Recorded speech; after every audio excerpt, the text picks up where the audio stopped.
Hello, a very good evening. It's 7 on LBC. I'm Iain Dale with you here until 10.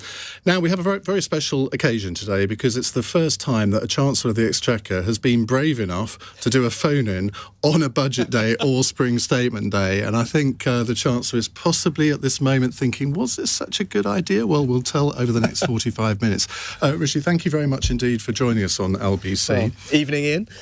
Now, I should say, if you want to put your questions to the Chancellor, the number to call 0345 6060 973. You can, of course, text your question to on 84850. And don't forget, you can watch us on Global Player. Now, Chancellor, when you stood up in the Commons at lunchtime, you kind of must have known the expectations that were on you. What was your main aim with this spring statement? Well, first of all, thanks for having me, and great to be able to spend a bit of time with you and your listeners. I think there were a couple of things.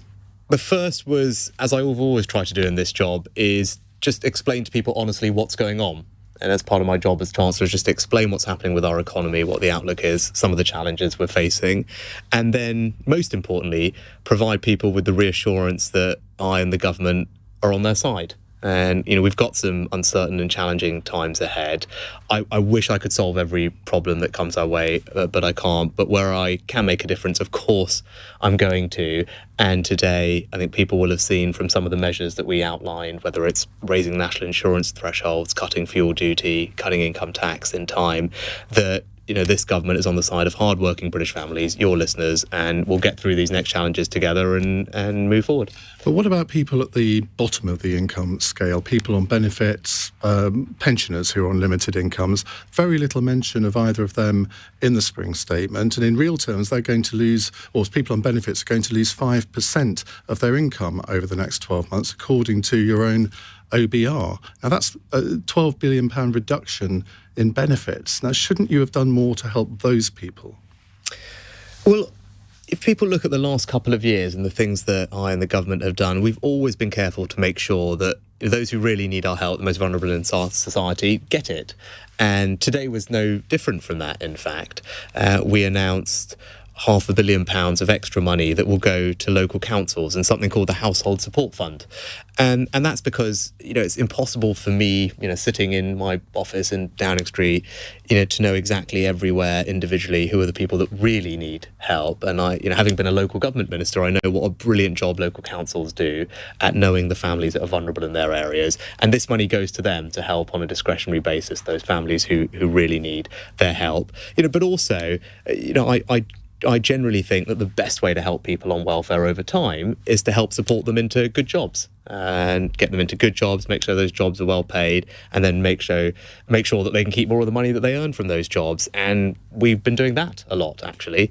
In October, we cut something called universal credit taper rate. That's a tax rate in universal credit that means that millions of people on low incomes got a £1,000 a year tax cut. And combined with, you also cut the £20 uplift to people on universal credit, didn't you? And that you could have done something in this budget to maybe ameliorate that, given that inflation is now far higher than anybody really expected at that time. You're talking about something that we put in place during the pandemic, right? And usually look today, 2 years to the day since we first went into lockdown, and that was an extraordinary and unprecedented situation.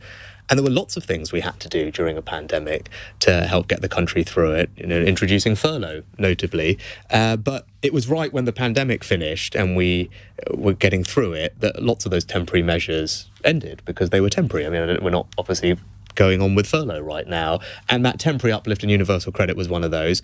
But we weren't done supporting people. As I said, in the autumn, we put £2 billion extra into universal credit, rewarding those for working hard, making sure people keep more of their money. And what it meant, combined with all the other changes we've made today, if you take, say, a single mother who's got 2 kids and working full-time on the national living wage, if you look at all the changes we've made on universal credit, the national living wage, the tax changes today, they're going to be £1,600 a year better off as a result of these policies. So when you're talking about those who are most vulnerable, I feel proud and confident that we are putting the support in place to help them. But given where inflation is heading, and I think you'd probably agree with me that we haven't seen the worst of inflation yet, people's real-term income, particularly those on benefits, are going to be cut over the next 12 months.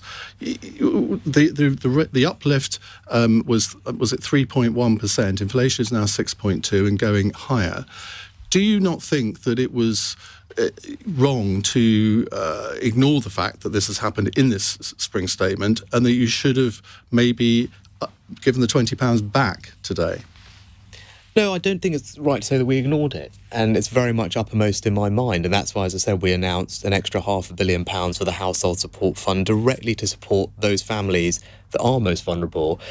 But remember, what we did announce today will help lots and lots of people. So the increase in the national insurance thresholds to just over £12,500 is the biggest increase in a tax threshold pretty much ever in British history. It's a £6 billion tax cut that will benefit 30 million people across the United Kingdom. I would imagine the vast majority of your listeners tonight. It's going to put £330 extra in their pockets. And for 70% of people, they will be better off as a result of that policy, even accounting for the new health and care levy, as well as cutting fuel duty by 5p, which came into effect earlier this evening. That combined with our freeze for a typical driver with a car is £100 saving this coming year. So these are pretty significant sums that will help. But you're right, there are challenges ahead. But doesn't this sort of thing fuel the idea that, a lot of people have been emailing me about today when they knew you were coming on the programme, that they think, how can a rich man like you, a multimillionaire with several houses, how can you possibly relate to the way that they live their lives? We heard from the head of Iceland today that food banks are turning away potatoes now because people can't afford the electricity or gas to cook them. Now, can you relate to somebody in that situation?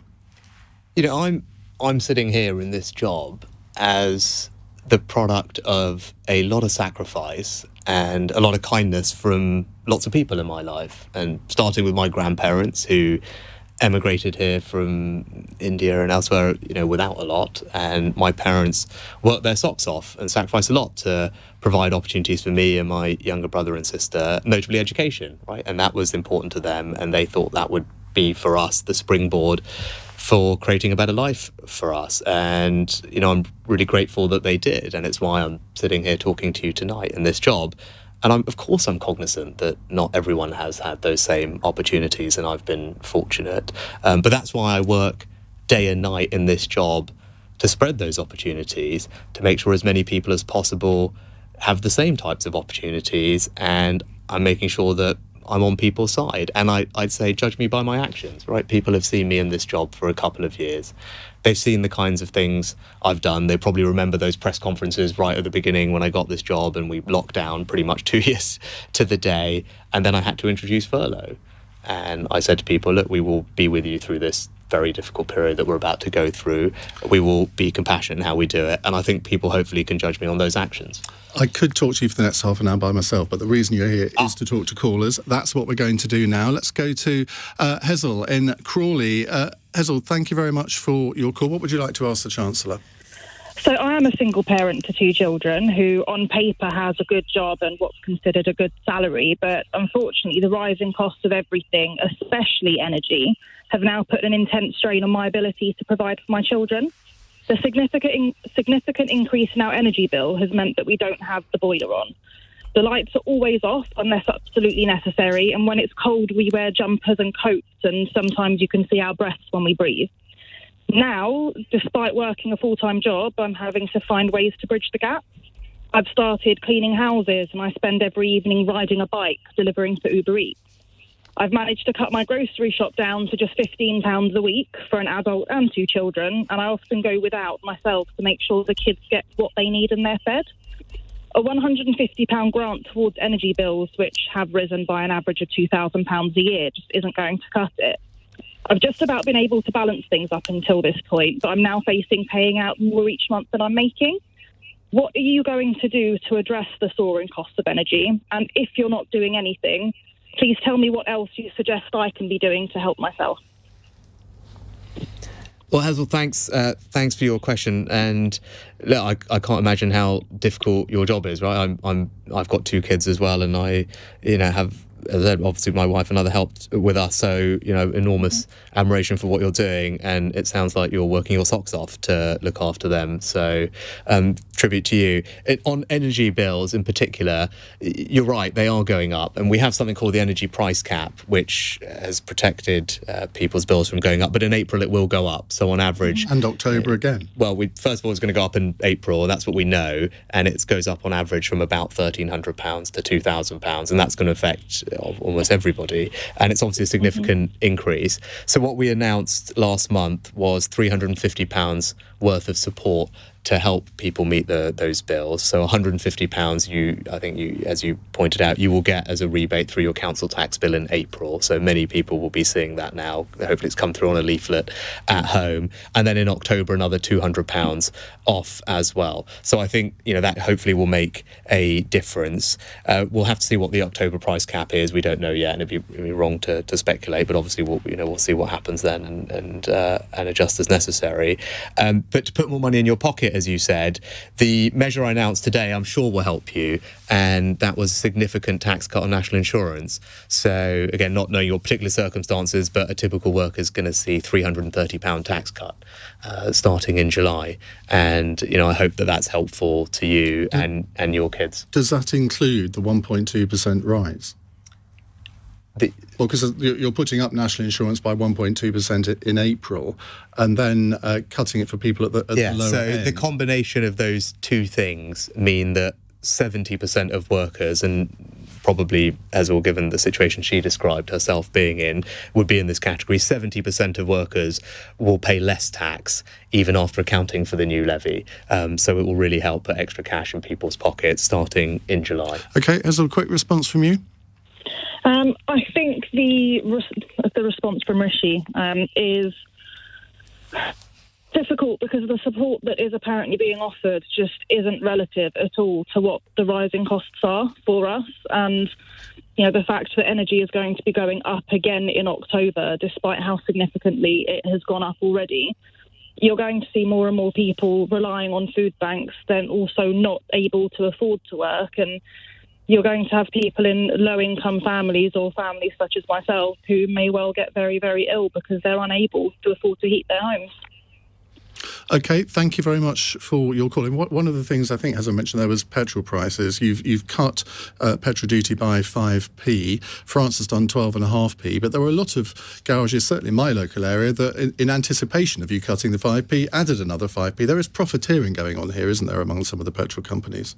Well, I wrote today, as soon as I sat down, out to all the retailers and associations, telling them they should pass on this fuel duty cut as quickly as possible. I'm really pleased to see. I was at Sainsbury's earlier today, and I know they, for example, are passing it on, I think, overnight. So people will start feeling the benefit from tomorrow, which is really good. And you're right about France, but their cut only lasts until the summer, whereas our cut lasts for 12 months. And France actually has higher fuel duty rates than we do in the first place. But this is a meaningful saving. It's the first time we've cut fuel duty in a decade, and if you're a typical car driver, the combined with the freeze that we've already put in place, it will be a £100 saving over the year. If you're a van driver, it's probably about £200. Again, okay. Hopefully this will help.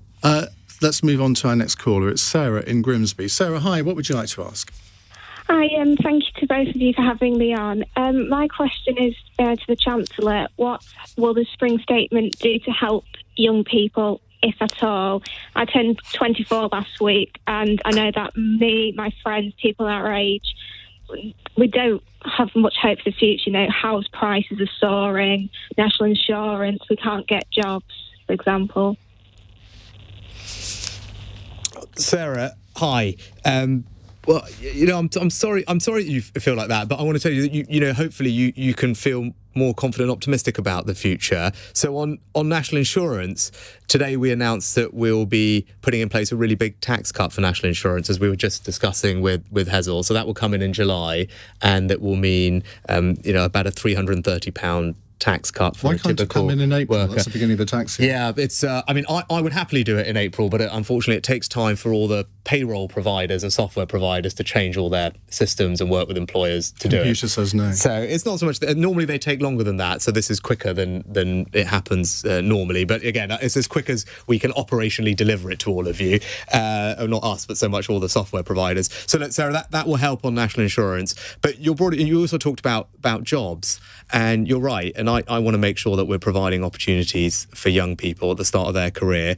We put something in place during the pandemic called Kickstart, for example, where the government stepped in and fully funded high quality jobs for young people who are at the risk of unemployment. And that program's been a fantastic success. 125,000 Kickstarters have started on that program, and I'm really looking forward to seeing what happens. And I don't know if that's something that could work for you or not. In general, for other listeners as well, youth unemployment today is lower than it was before the pandemic, which actually, when you consider all the things that we've been through, I think is a great achievement. Why do you think, though, that people like Sarah, at her age of 24, do not feel optimistic about the future? Now, OK, not everybody will think that, but I think a lot of people feel that they're not going to have the opportunities that maybe their parents had. And that's a really... I mean, we all want people to be aspirational, and it's a really sad state of affairs. How have we got into that? Yeah. No, that is sad, actually. And I guess it's incumbent on us to do a better job communicating the things that we are doing to help people like Sarah. And again, I don't know if Sarah's in work or not in work, but we've announced tons of different ways for people like Sarah to go and get new skills, new qualifications, largely funded by the government. And whether it's the Kickstart scheme I mentioned, apprenticeships, we've got something called traineeships, sector-based work academies, skills boot camps, and hopefully you can go online and look all these things up. But there's tons of opportunities for young people to say, okay, let me go and get this new qualification or get some training in something which will help me get a new job or a first job. And we are standing right behind young people so that we can support them into work that way. And also the national living wage increase that is coming in very shortly is also going to apply to people over the age of 23, which is a new thing. So we've lowered the age that the national living wage will impact positively. And again, that will help Sarah as well in her job. Sarah, you clearly don't feel the government is standing behind you, though, do you? Why? Well, it's really hard to explain, but you look at house prices, for example. Grimsby is a pretty cheap area, but I look at houses in Grimsby and it's more than probably my parents could afford, or I could afford. I know this may be more personal to me, but I can't count the amount of jobs I've applied for.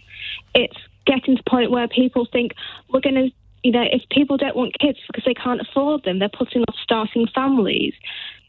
It's easy for people to throw stats around saying, we're going to add, these new opportunities, lower taxes. But until we see it, that it's the young people, it's not going to be a viable vote for the Conservative Party. Sarah, can I just ask, I don't know if you're out of work at the moment. I can't tell if you are or you're not. I mean, did you talk to your work coach about the Kickstart scheme at all? Or did they mention it to you? I've heard of it, yes, but I haven't looked into it properly yet. But yes, I am. I'm aware of it. Yeah, great. So that's something that is designed literally to help people like you, especially if you've been out of work during the pandemic, where, as I said, we were fully funding a high-quality job for 6 months, and that's benefited 125,000 young people. And I'm sorry it hasn't got to you. The other thing we're doing in your part of the world, actually, is creating a new free port. And what that will do is create a zone in your part of the world, which will mean that jobs are created as companies invest, because we're providing them with lots of incentives to do so. It's something that we can do now that we've left the EU, and yours is one of the first areas that's taking advantage of those new freedoms. And there's already been some announcements with Siemens and other companies, and lots of jobs are being created. So I'm optimistic about your part of the world, partly because of that new free port that's going to come in there. It's interesting that there are the highest rate of job vacancies there ever have been, and yet Sarah is finding it difficult to get a job. The two things don't really match, do they? If you've got the highest rate of job vacancies ever, you would expect people to be able to move around the labour market much more easily. Yes, and as I said, not to get into Sarah's specific circumstances, if she talks to her work coach, perhaps they can help point Sarah in the right direction, whether it's Kickstart or something else. But yeah, unemployment is now back at the very low levels that we saw before the pandemic, which again, testament to everyone's hard work and British business. And as you said, Iain, job vacancies are at record highs. There are lots of jobs available for people who want them broadly all around the country at lots of different skill levels. And we are there standing by people to help them get new qualifications if they need to do some of those jobs. Sarah, thank you very much. Ant in Aldershot is our next caller. Ant, what would you like to ask the Chancellor? Hi, thanks for taking my call, Rishi and Iain. So interestingly, reference the Kickstart scheme. We actually took 4 Kickstarters on, and I'm pleased to say we've just placed one of them in a full-time job at the end of their placement. So that scheme works, which is great news for us. So we founded our business in April 2020, so just after the lockdown began. And obviously, because of when we founded the company, we missed the eligibility for the business interruption loan scheme, the recovery loan scheme. And of course, being a new business, no lenders want to touch us with a barge pole. They don't want to lend us without 3 years trading history, with uncertainty of the pandemic and now the Ukraine situation, despite our growth. I need to hire people to scale faster. I need to borrow to do that. But of course, with the inability to borrow without putting my house up as collateral, what can you do to help incubator small businesses and businesses like mine thrive and borrow securely in a post-pandemic world? And what kind of business do you have? We're a digital learning company, so EdTech. So ironically, in the training piece, we do support unemployed people with that too. But that's brilliant. what we are. So we trade internationally. Yeah, fantastic. It's exciting to hear. And look, businesses like yours, that's what drives our economy. So thank you for doing what you do. Thanks for being part of the Kickstart scheme as well. You've given that young person a great start to their career. Somebody here is saying the Kickstart scheme ends next week. Is that true? Yeah, it's been in place since the If it's been a success, pandemic. why not continue it? Because now unemployment is back to where it was and youth unemployment is lower, it doesn't need the government to come in and subsidise all those jobs, because actually companies themselves are creating them with their own resources, which is great. But we stepped in at a time when we weren't sure that was going to be the case. Now, a couple of things quickly. And look, on hiring staff yourself, so one thing we announced today for all the small business owners that are listening is an increase in something called the employment allowance. Now, what that is a discount on your employer NICS bills. And we increased it today by £1,000. So that's effectively £1,000 tax cut for about 500,000 small businesses on the cost of employing your staff. That will come in the next week or two. So hopefully that's helpful. And in terms of getting finance to companies like yours, I mean, that's what I used to do for a living. And I know some of the struggles that people have. There's something called the recovery loan scheme that we put in place after the pandemic that I don't know if that was helpful or could be helpful to you. I'd have a look at that, talk to your bank about it. But also and that's, again, similar government guaranteed loan scheme. But also through the British Business Bank, we provide lots of equity and other support for companies like yours that are entrepreneurial. We actually have a regional angels programme, which has got about £150 million more for the next few years to fund, really exciting new companies that, like yours, are doing innovative things. So have a look at that online, the regional angels programme, and that's for angel funding on the equity side. And the British Business Bank have a range of other programmes, and hopefully one of them will support businesses like yours because we want you to grow. And that's useful. Yeah, the recovery loan scheme, we're not eligible, unfortunately, because we incorporated too late for that. But I guess after 2 years trading, that will fix it. The regional angel scheme does sound like an interesting one, so I'll investigate that one further. Thank you. Okay. Perfect. Thanks. Thank you very much indeed. Timothy in Birmingham is our next caller. Timothy, what's your question for the Chancellor? Few times, so it's nice to speak to you, first time caller. And Rishi Sunak, Chancellor. I just want to Hi, ask Timothy. Hi, how are you doing? I know you've had a hard day, but why have you not done something for people on benefits? Because you just said to the lady that you were doing something with regards to that, but the household support fund that I've applied for and things like that, it's not easy to apply for, and it doesn't go for people like me who are single. It's only for families. So you should give the money directly to the benefits, like Iain said, the £20. This is the way to target it, but you keep going on about this household support fund to get you out of it by mentioning that you're putting money towards that. Well, Timothy, it's not just for people with kids. It's designed to help the most vulnerable people. And obviously, we also care about children and making sure they don't grow up in poverty. And I'll make sure that when we give the guidance to local authorities, which we will do shortly, with how they spend this £500 million that they're getting on top of the £500 million that they've had, that we do make sure that it's not exclusively for people with kids, and people like you can benefit from it. And I'm very hopeful that you can. And again, it's hard to know know your specific circumstances, but I don't know if one of the other things that we're doing today or have done will help you. But I want to make sure that we are supporting people who need our help, and I think that this new programme will do that. You do things and you don't think. You're changing the warm home discount. A lot of disabled people are now going to miss out on the warm home discount because that's been changed. And a lot of people haven't talked about this, but this is going to come up. The warm home discount criteria has been changed where you can't apply for it for yourself anymore. It's going to be done automatically by them assessing you. And a lot of people are going to miss out. Have you thought about that? Well, so Timothy, just to reassure you on that actually the rationale for automating the warm homes discount is to make sure that people don't miss out, and more people will now be... PDF documents. There's 20 documents on the gov.co website, and I've read them all. And they've even said themselves 30% or something people's going to miss out, including disability. It's in your criteria. On your documents. No, so I think. Well, so again, I don't.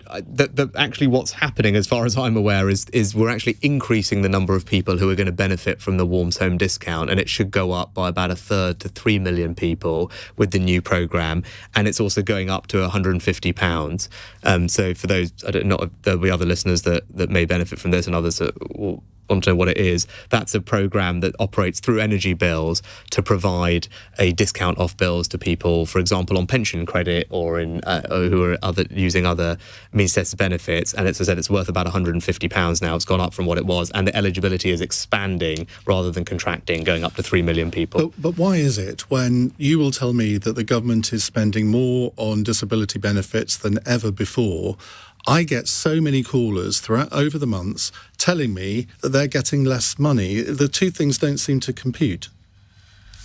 Well, look, Iain, it's obviously hard to everyone's individual situation unless I sit down with them or their MP sits down with and goes through it. It's quite hard to know exactly what everyone's circumstances are. But you are right, in aggregate, we are spending more than we ever have done on disability benefits, £58 billion. And the OECD, who's an organisation that compares what other advanced economies do, they do a comparison of what everyone spends as a percentage of their GDP. And if you look at that, we spend more than countries like South Korea and Japan in Asia. We spend more than the US and Canada. We spend more than Germany and Austria in Europe. So we're kind of at an aggregate level, there's obviously a lot of money. And then, beyond that, we're supporting those with disabilities in lots of different ways, whether it's £1 billion over the next few years to help those with disabilities move into work, whether it's £1.5 billion on something called the Disabilities Facility Grant, but many of your listeners will have benefited from, which makes improvements in your home so that you can live independently for longer. We're spending money improving access at railway stations. And today we announced something, actually, Timothy, this is really important to me personally. We announced some more money for something called Changing Places Toilets today. And as a constituency MP, this is an issue I came across years ago, where there are about 250,000 people in our country who have complex disabilities, and for them, a typical disabled toilet doesn't actually meet their needs. They need more space, a hoist and a changing bench. And obviously not having a member of my family in that situation, it was not something I was aware of, but constituents came to talk to me about it. And then in my ministerial job previously, I was managing to change the building regulations, so new buildings above a certain size would incorporate a changing places toilet.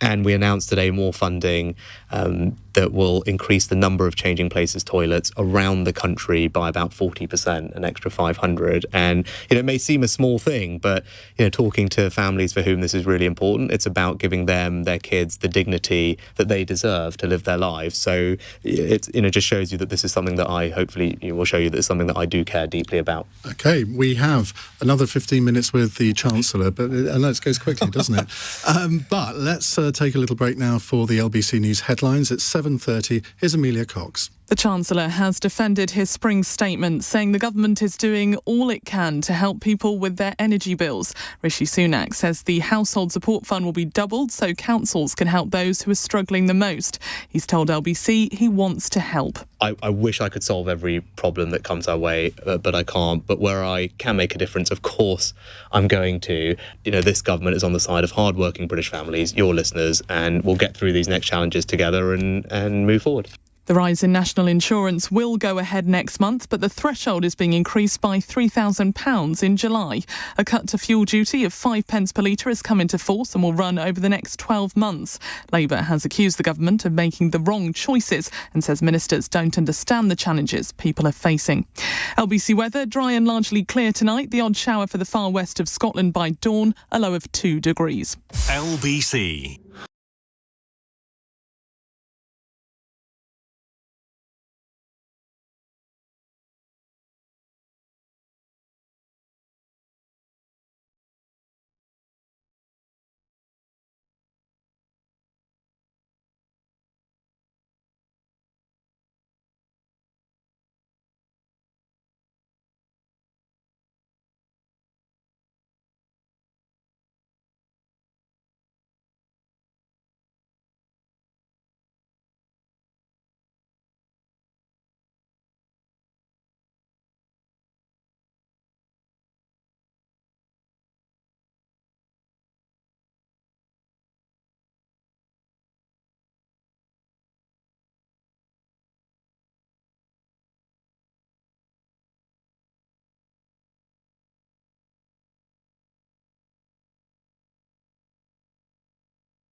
Iain Dale on LBC.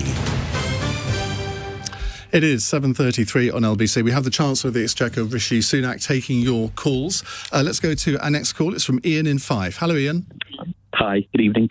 I'd like to ask the Chancellor, why did he think that national insurance was the only tax that he could have raised when raising capital gains tax, for example, could have done the same? Hi, Ian. Yep, great question. Very simple and straightforward answer, actually. When you need to raise the sums of money that we needed to support the NHS, tackle the backlog and fund social care properly, there are only 3 taxes that raise enough to do that. It's VAT, income tax and national insurance. And if you spoke to any independent think tank, economics person, and not just necessarily me telling it, I think they would all agree and tell you the same thing. Those are the only 3. Rachel Reeves doesn't agree. She thinks she should have a windfall tax, which would raise several billion. And then I don't think there's a single credible economics institution that would support that would raise the money that we need on a sustainable basis. I'm fairly confident if you check. BP are saying that the energy crisis has been a cash machine for them. I mean, surely if companies like that are making excess profits, if companies like Amazon make excess profits during a pandemic, surely there is justification for doing that, and that would raise billions. So it's two different things. So to Ian's point, I'm very comfortable and confident in saying most independent people would say, look, there's only those 3 taxes that would raise the double-digit billions we need for the NHS. And I think of those 3, national insurance is progressive because it means the burden is borne by those with the broader shoulders. The top 15% of payers in national insurance will pay half of the overall levy amount. That gives you a sense of how progressive it is. And it means, unlike the others, businesses also share, which I think is reasonable and right. They benefit from a well-funded NHS. Now, to your second point on windfall taxes, actually, I think that lots of people will have that question. The easiest thing in the world for me and a politician to do, right, is to stand up and say, great, let's tax oil companies more. That, I'm sure that's enormously popular, right? And, the reason I haven't done that is because I think it would be counterproductive. And that for the simple reason is we need to get more investment into UK energy, particularly in the North Sea and also in renewables. And last year saw the lowest amount of investment on record pretty much in the North Sea, but there are billions of pounds of projects waiting to go. And I want to see that investment happen. I think that's good for the 200,000 jobs that are in that industry. It's good for British energy security for us to have more homegrown or home-generated energy. And a windfall tax would put that off. And I'd say, look, I think there's an announcement already from Shell today committing to, I think, over £20 billion of new investment in UK energy. That's what I want to see. I don't want to scare that off. And also, just last thing on this, bear in mind, the companies, these oil companies, they already pay effectively a windfall tax. They pay twice the corporation tax that everyone else pays. So all the other businesses pay 19% at the moment, and these guys pay 40%. So they already pay double the rate of tax. But they're still making £20 billion of profit. Yeah, and I want to make sure that profit gets reinvested in the UK. And as you saw the announcement from Shell today, that's what they're doing, and that's good for the country if they do that. Just on this income tax rise, national insurance rise, and then you've promised now to cut income tax by 1 penny by 2024, coincidentally the year that there's probably going to be an election. Sure, that's a coincidence. Why not, Andrew Neil posed this question on Twitter this afternoon, so I'm not pretending this is original to me. Why not just keep income tax at 20% and abolish the NI rise? Because effectively what you're doing is rewarding those with unearned income and taxing jobs, taxing the strivers. No, so that's not what we're doing. And the big difference between this new levy is for the first time ever, and people are going to see it on their pay slips starting soon and then in more detail next year, we will have a dedicated funding stream for the thing that we all care most about, and that's the NHS and social care.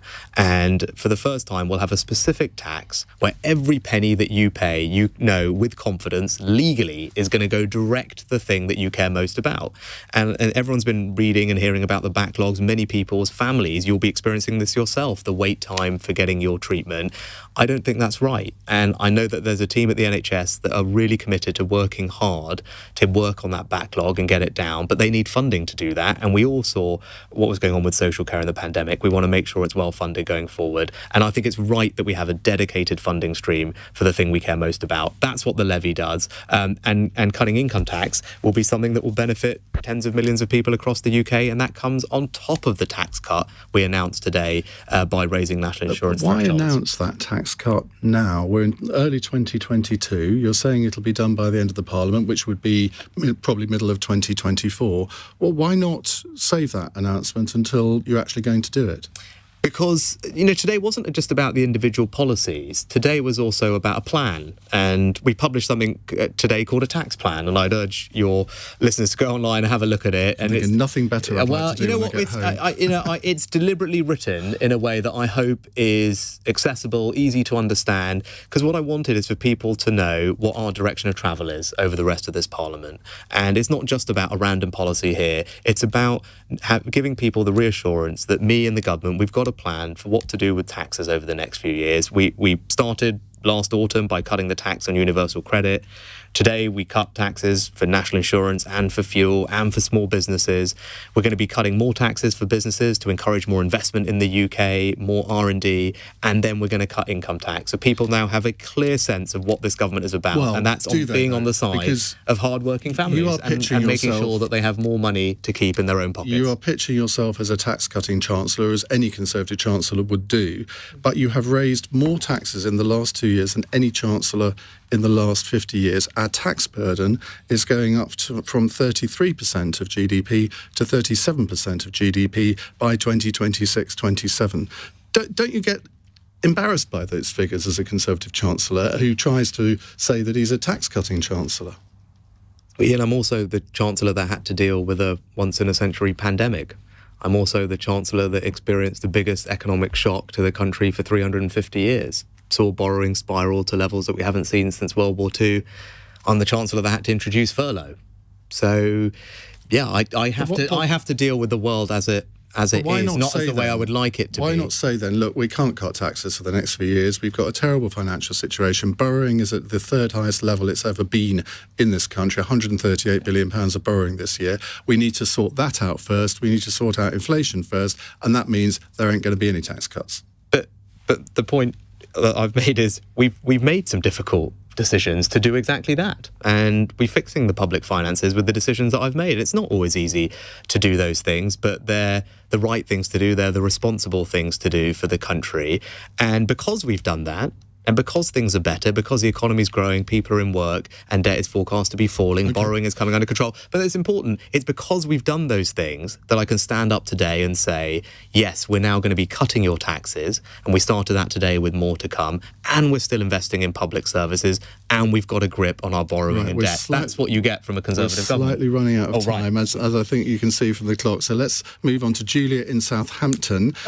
Julia, very good evening. What would you like to ask? Oh, hello. Thank you very much for taking my call. I'm a member of a group that recently wrote to Rishi Sunak, so I'd just like to pose the question that we asked previously. So I'm a member of a group called Patriotic Millionaires, and we are people with wealth over a certain level, and we have asked Rishi Sunak to tax wealth as opposed to putting up national insurance on working people. Rishi recently just said that there's no independent institute that proposed any other tax that could raise the amount of money that's needed. But actually, Oxfam and the Institute for Policy Studies in January published a report that found that a sort of relatively moderate annual wealth tax in the UK could raise 43.71 billion a year, and that would just be raising a tax on wealth over a certain level. So they started let's get to the answer, Julia, because we are running out of time. Yep, let me quickly do that. Well, Julia, I'm from Southampton as well, so lovely to have your call. I don't know about where you're from, but I'm from Bassett and a big Saints fan. So nice to meet you. So Patriotic Millionaires, that sounds fantastic. What I'd say very quickly is we have now created a website and a means for people like you that are incredibly public spirited to pay extra tax if you would like. There's if you look online, you will be able to find it. I think you can do it with direct debit as well. Amazingly, we didn't used to have something like that was very easy, but now you can. I'd urge you and your members in your group to have a look at that, and very much look forward to getting that from you, and commend your public spiritedness. Okay, Julia, thank you very much indeed. Now, you opened your speech today by announcing continued support for Ukraine, and it's great to be able to announce further support for the Concert for Ukraine, which is an amazing concert which LBC is supporting with Ed Sheeran and loads of other acts, including Snow Patrol, the Manic Street Preachers, and it's happening next Tuesday. Now, it's going to be shown live on ITV, and I know you'll be listening to backstage to the show on Capital, because you're a great fan of Capital Radio. I know that. It is on Heart 2 as well, by the way, Chancellor. So you've got something that you want to announce on this? Oh, yes, that's right. Well, hey, look, this concert sounds fantastic. I think, isn't Ed Sheeran also coming? And I did say Ed Sheeran. Oh, did you say Ed Sheeran? Right, and Camilla Cabello, I thought. Great lineup. And, well, I think the tickets, they've either sold out or they're about to sell out, which is brilliant. Well, thank you to Global for organising this. I think it's brilliant. And what I wanted to let people know is all the VAT that is paid on these tickets, we will make sure that same money is donated back to the charitable causes that the concert is going towards. So you should, when you see that VAT on your ticket, assume that we're going to give that right back to the charity, and that I think will be a significant donation, and we'll have a great night next week. And I'm really excited and thankful for Global for putting it on. Unfortunately, I won't be able to watch it because I'll be doing this show. Now, right. That final dreaded question that at the end of the interview, I heard Andrew Marr in a podcast recently say that you felt that you weren't ready to take on the top job of Prime Minister. You confided that in Friends, according to Andrew. I always think there's nothing wrong with showing ambition and wanting to be Prime Minister.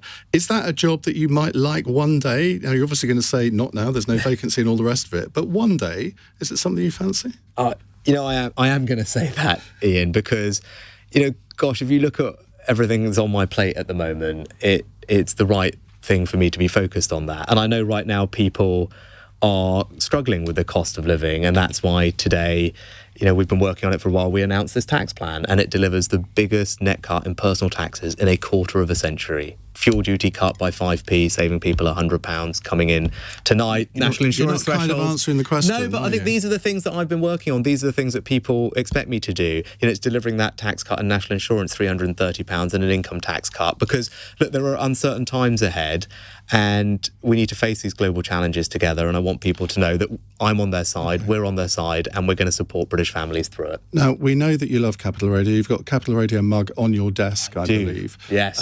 Well, I couldn't let you go. And we know you like your hoodies. So here is look at that. A Capital Radio hoodie. Now, if that doesn't guarantee that you come back after the budget statement in October to do this again, I don't know what will. Oh, wow. Thank Look you. at that. Thank you very much This indeed. is Capital's dance. Well, there you go. There you go. Even better. Okay, next time I'm listening to Capital Weekender in the car, I'll have this on. Here we go. Brilliant. Unfortunately have to leave it there. Rishi Sunak, Chancellor of the Exchequer, thank you very much for joining us on LBC. We have Cross Question coming up at 8. If you'd like to phone in with your questions for that, please do so. 0345 6060 973.